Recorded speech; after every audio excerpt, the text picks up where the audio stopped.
Príjemné sobotné popoludne všetkým športovým fanúšikom, predovšetkým priaznivcom športového klubu Záhradné. Srdečne vás vítame na vyvrcholení sezóny 2023-2024, ktorá bola pre náš klub taká úspešná. V dnešnom poslednom zápase sezóny u nás vítame hráčov, funkcionárov a fanúšikov obecného futbalového klubu Tatran Kračunovce. Ich mužstvo naposledy remizovalo na ihrisku TE Jasenov 0-0 a v tabuľke sa nachádza na 6. mieste. So stratou len jedného bodu na 5. spisku Belu. Naši futbalisti už pred 2 týždňami pred domácim zápasom s Nižným Hrušovom prevzali od funkcionára Východoslovenského futbalového zväzu víťazný pohár pre majstra 5. ligy skupiny Sever. Dnes dochádza pre náš klub k ďalšej významnej udalosti. Dnešným dňom v našom klube ukončí svoje pôsobenie a zdá jeden z najväčších strojcov tejto majstrovskej sezóny. Kedysi hráč, no v poslednej sezóne už čisto ako tréner športového klubu Záhradné Nebojša Džokič.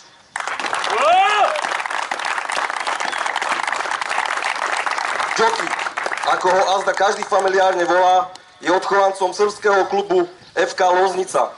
Do nášho klubu prišiel v marci 2017, z TE Rozvoj Pušovce a v drese športového klubu Záhradné odohral približne 150 zápasov, ktorých bol skutočným pilierom našej obrany.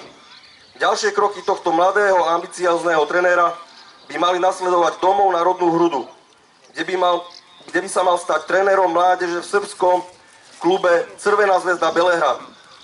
Bratu, to je slovo, ktoré ťa asi najviac vystihuje a ak si človeka obľúbil, ináč si mu povedať ani nevedel. A takto aj my, bratu, sa s tebou chceme úprimne rozlúčiť a popriať ti na tvojej ďalšej ceste profesionálnym, ale aj osobným životom veľa zdravia, veľa úspechov a nezabudni, že v Záhradnom budeš mať vždy dvere otvorené a kedykoľvek sa môžeš vrátiť tu, kde je tvoj druhý domov. Veľa si nás naučil, veľa sme spolu prežili. Preto tvoja skromnosť a pokora, ktorá ťa vždy zdobila, nech ťa navždy sprevádza a dúfame, že sa vidíme čoskoro.